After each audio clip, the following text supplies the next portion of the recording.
Assalamualaikum warahmatullahi wabarakatuh. Di sini saya dengan nama Bodan Prasetyo Wibisana dengan NIM 2021 008198 dari Fakultas Ekonomi Manajemen Universitas Sarjana Wiyata Taman Siswa. Di sini saya akan melakukan observasi UMKM dengan produk ayam geprek yang ada di belakang saya. Tanpa berlama-lama, mari kita lihat proses pembuatannya dan kita akan wawancarai pemiliknya.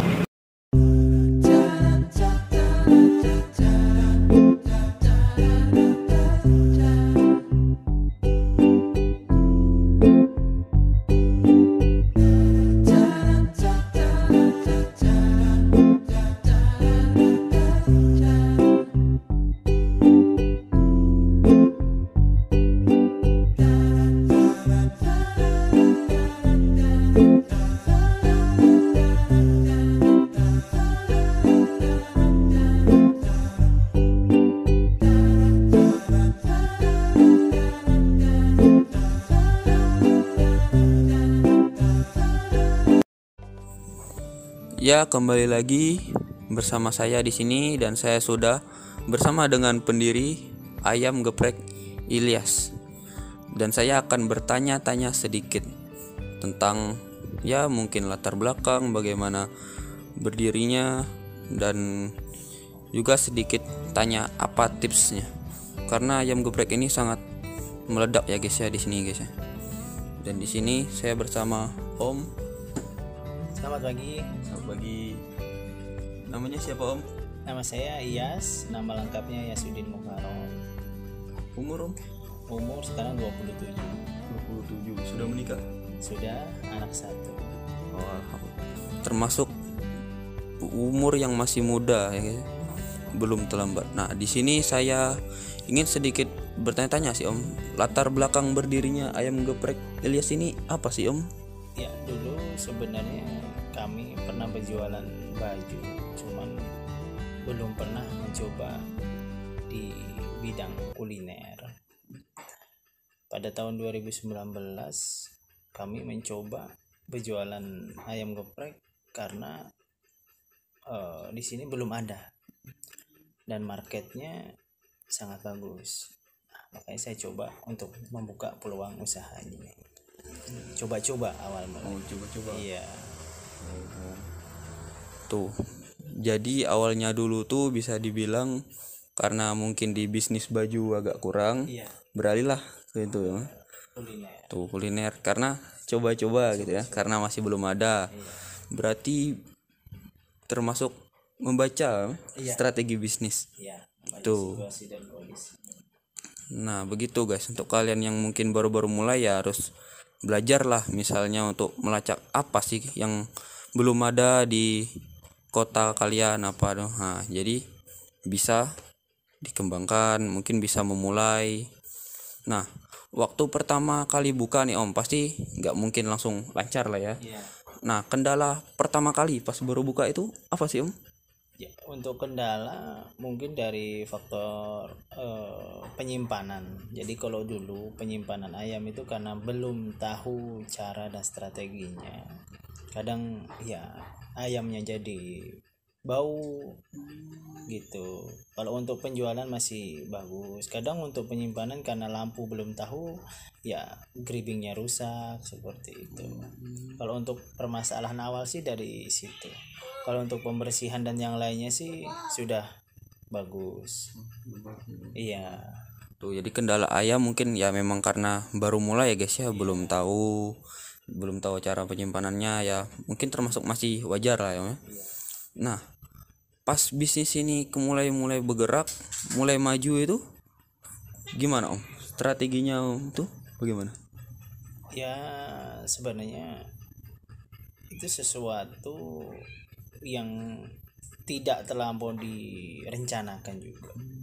Dulu tidak berpikir bahwa ini akan meledak dan akan viral seperti ini. Karena dulu saya jualan ini niat utamanya itu bukan untuk langsung viral atau langsung terkenal di kota tersebut. Karena saya dulu niatnya gimana saya bisa berjualan, niatnya untuk menyenangkan orang lain. bukan untuk diri saya pribadi. Iya. Dan prosesnya ya untuk penjualan sedikit demi sedikit, pemasaran, orang tahu dari mulut ke mulut tanpa adanya dari sosial media 100%. Yang pertama mulut ke mulut, barulah saya membuat Instagram dan yang lainnya sebagai sistem promosi. Gitu.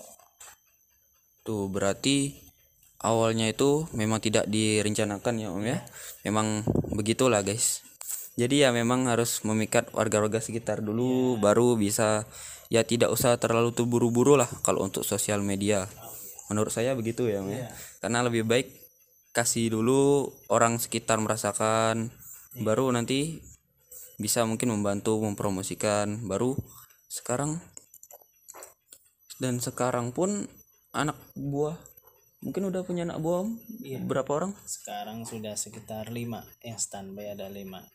Standby ada 5. Iya. 5 orang guys. 2 tahun 5 orang. Dan apa pernah berganti-ganti Om?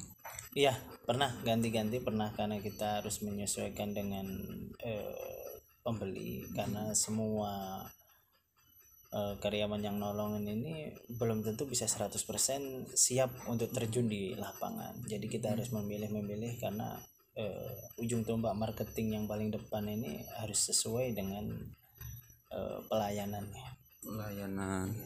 Nah berarti ya memang harus mencari karyawan yang sesuai lah ya.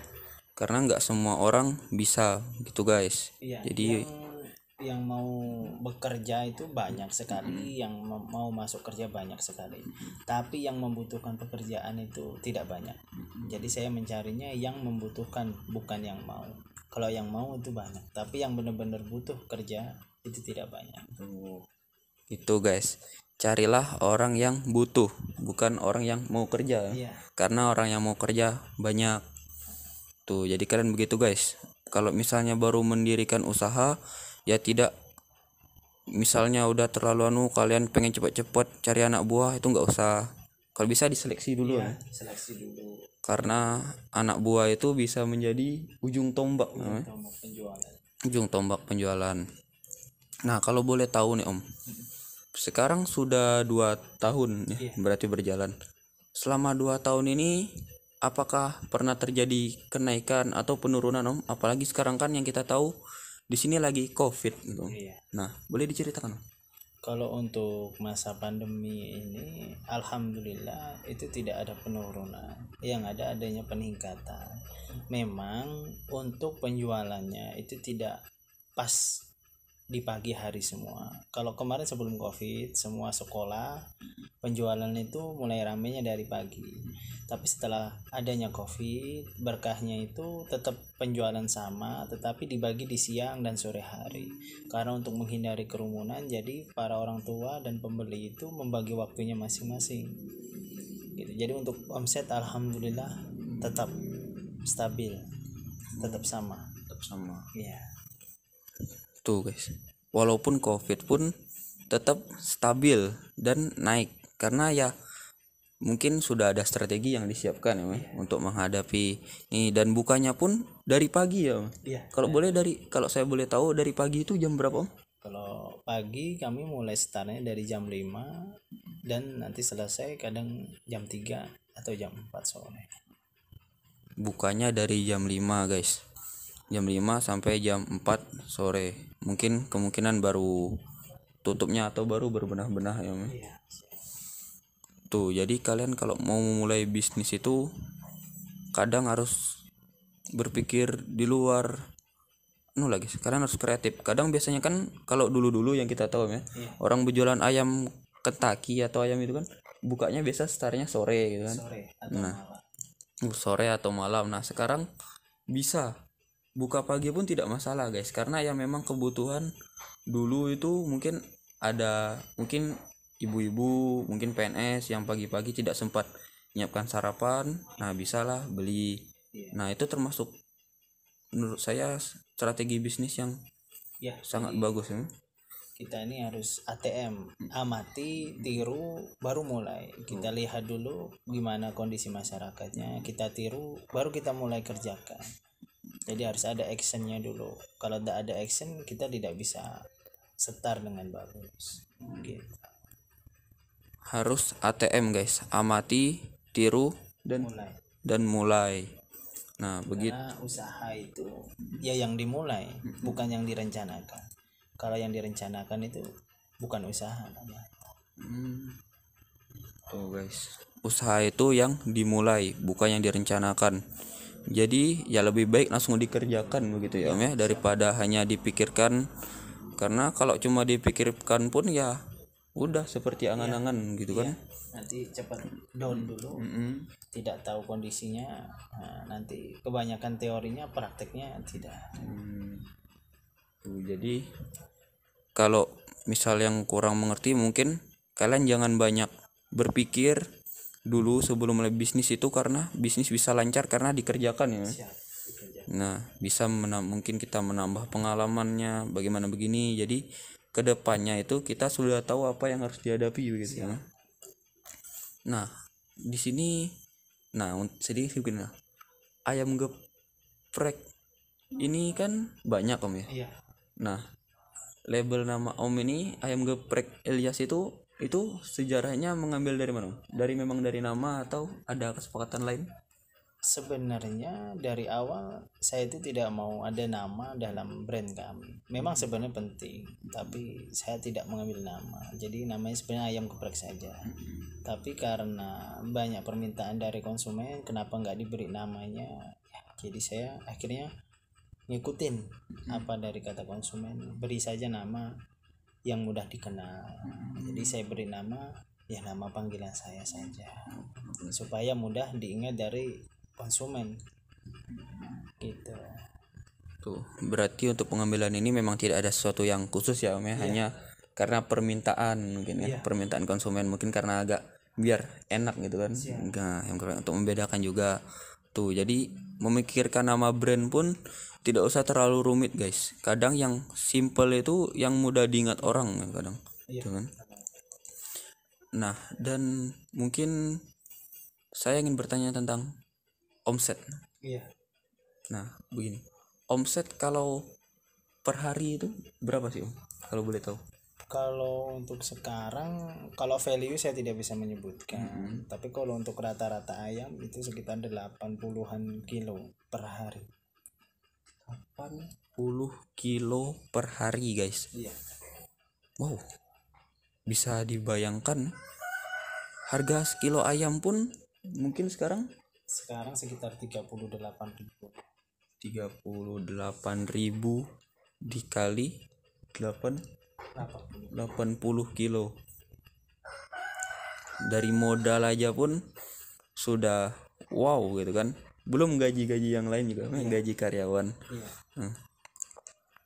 Jadi ya kalian mungkin total sendiri ya guys ya, kalau sehari 80 kilo lah guys. Itu sesuatu yang wah, kalau saya kan sebagai belum mulai usaha gitu kan, dengarnya juga dar gitu. Nah mungkin planning kedepannya ini apa sudah ada begitu Om? Mungkin ada orang lain ingin bermitra, apa ingin membuka cabang?